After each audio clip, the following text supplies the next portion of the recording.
If HB 2140 passes, the levy lid impact in the Seattle School District will be $3,049 per student. In Toppenish, in my district, Mr. Speaker, the local levy impact will be $319. There's a lot fewer students in Toppenish than there are in Seattle, Mr. Speaker. You can do the math on those numbers just like I can, and that is not right. We should not be funding students in Seattle and Bellevue and Sammamish 10 times what we fund students in my district, because my district doesn't have the property tax base to support that. We need to come together as a state. Our Constitution says that uniformity, our schools must be uniformly funded, and this cuts right against that, Mr. Speaker, and it makes it non-uniform, and it makes it unequal. Mr. Speaker, what are we doing?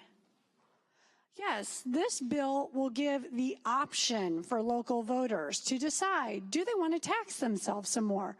But really?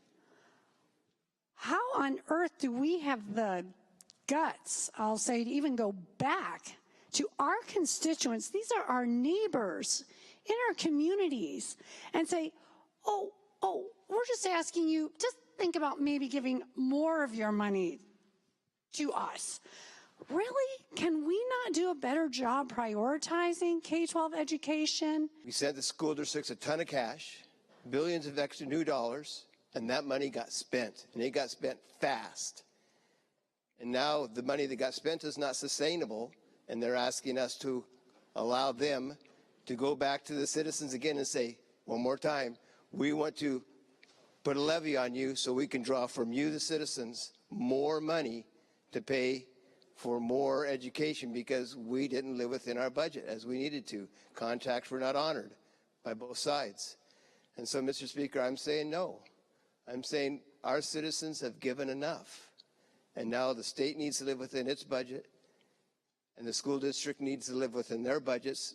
We need to balance our budgets just like we need to do in our homes. Live within your budgets and have that be enough, and not go back to the citizens one more time for more levy dollars, because we're just going to get ourselves back in the same problem that got us into that situation before the McCleary decision. And I say no. I'll be voting no today. I'm frustrated because I feel like we throw our kids out there and we use them as a political tool in this environment, and I don't think that helps us. I think that we are spending more money now than we have ever before, and I believe that this isn't the right policy going forward. If we want to address prototypical school models and everything else like that, we should look at those. But going back on the word that we made when we took over as the state on our property taxes for school funding, I think is the wrong direction for us, and I think it builds upon a series of distrusts we're going to have with the Washington voters. Mr. Speaker, the gentlelady from the 22nd got up a little while ago and talked about the paramount duty and talked about we fixed it with property taxes, and that was the wrong thing to do, is what she said. Mr. Speaker, do you know what local levies are? More property taxes. And if what we did with the McCleary fix was wrong, giving them a chance to increase property taxes even more has got to be even more wrong. I am in a property poor area, Mr. Speaker. There is nothing more that my people can do. And you want to talk about equality? The property poor schools, Mr. Speaker, they're in the rural districts that have no jobs. And I can tell you, this policy will not result in any enhancements for my students because they barely have books, Mr. Speaker. McCleary not only said we have to fully fund basic education, but McCleary said you cannot continue to allow inequities to exist between school districts. And Mr. Speaker, what we're doing here, while it might not be a dollar for dollar trade, is we're taking the system that we solved and then broke back to square one. And we're saying inequity can exist, and we're throwing in an $8 billion kicker on top of it.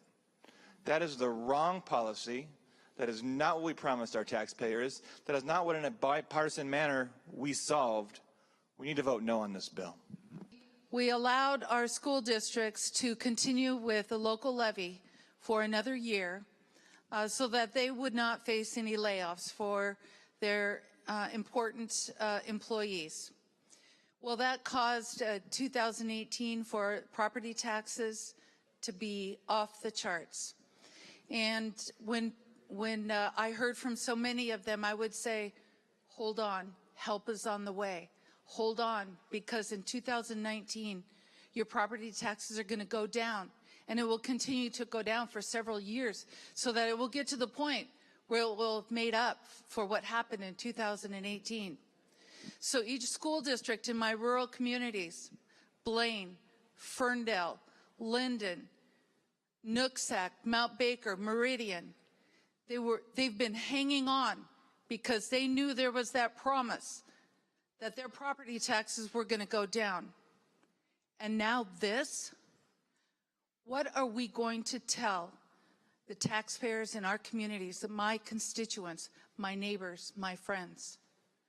I will have to go back and tell them that this body broke faith with them, and we did not keep our promise to them. Shame on us.